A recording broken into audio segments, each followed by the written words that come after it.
Hello, my name is Amir Rashid. So in this video, I'm going to be talking about a clinical scenario uh, relating to hip surgery. So for this video, I'm going to be firstly showing you the clinic scenario that I'm going to be demonstrating and a few questions relating to that clinical scenario, which I will answer one by one.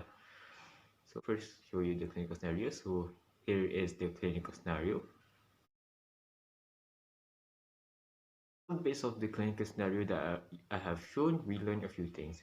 First, he is an elderly person, 66-year-old Mr. Frolov. We also learned from him that he had a right leg injury and he had a fractured left hip joint. And yesterday, he just had a surgery, a replacement of this hip joint. Okay, so now moving on to the questions. First question is here. What does a replacement of a hip joint mean? In this case, the meaning of a replacement of a hip joint is a total hip arthroplasty, or THA, which is the insertion of a hip prosthesis into the person. So the surgery is done to treat a painful hip joint that has either degenerated due to arthritis or a hip joint that has been fractured and cannot be repaired by any other method. So the hip joint is, in this surgery, the hip joint is surgically removed and is replaced by a metal or synthetic ball and socket to replace it. So in this picture you can see here. So for my next question is, what position should a patient be after surgery? Now, most likely for a patient who has had a hip surgery, the most likely position that they would be in is in a supine position with the usage of an abduction pillow between their knees. So the usage of an abduction pillow in this case is to prevent the patient's legs from crossing over.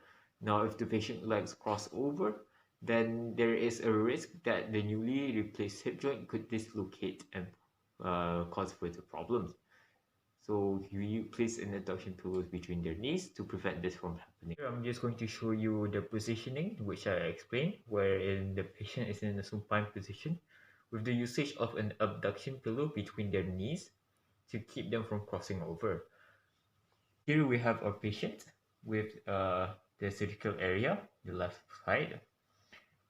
So now I'm just going to place the abduction pillow between their knees and then just going to put on a bed cover for them so that they can sleep. So hello sir, I'm just going to place this pillow between your knees, okay? Here we go. Okay, are you comfortable sir? You are? Okay. Just position here. Now I'm just going to cover you so that I will let you rest, okay?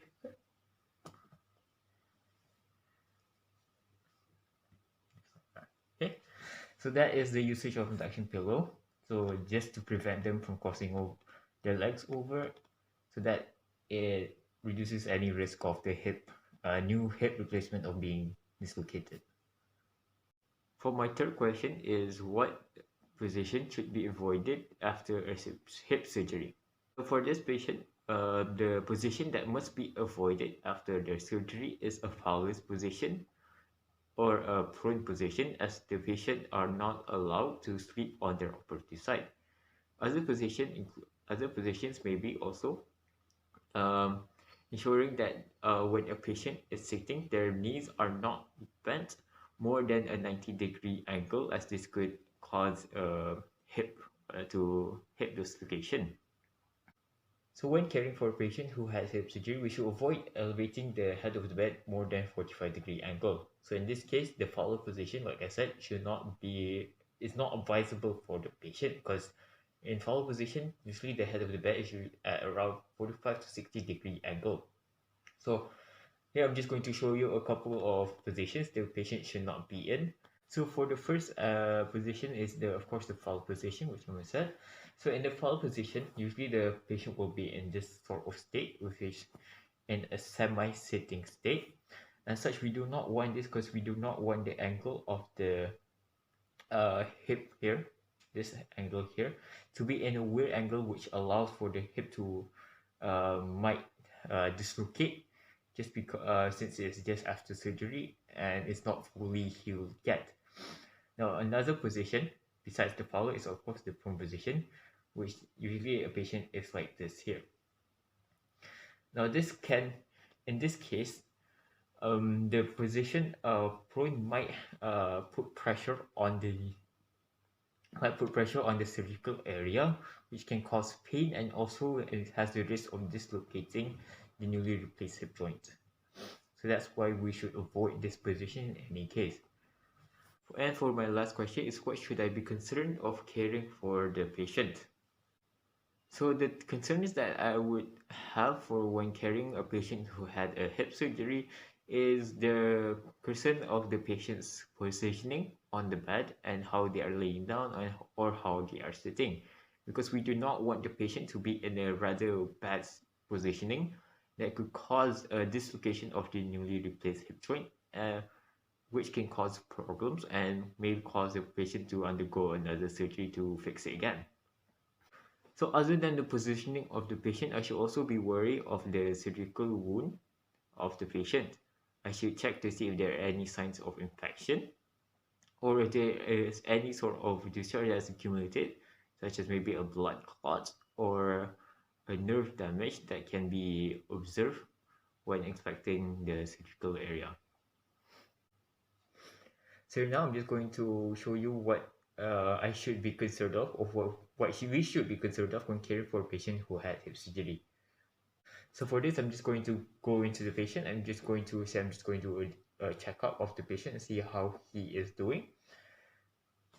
Hello, sir. My name is Amir Rashid. I'm just going to do a checkup on you. Would that be all right, sir? Cool. Okay. So are you in a comfortable position, sir? Are you feeling any pain? How are you feeling any pain in your cervical area? No, just some mild pain here and there. Okay, thank you. So as you can see here, the patient said he is okay. He is in comfortable position. That of course we position him in a supine position with the production pillow in between their knees to prevent them from crossing over, to prevent pain, and to prevent any dislocation from happening. So the patient is comfortable position, and now we should check on the site of the surgical area to see if there's any sort of dressing infection or just any sort of abnormalities that we should report to the nurse.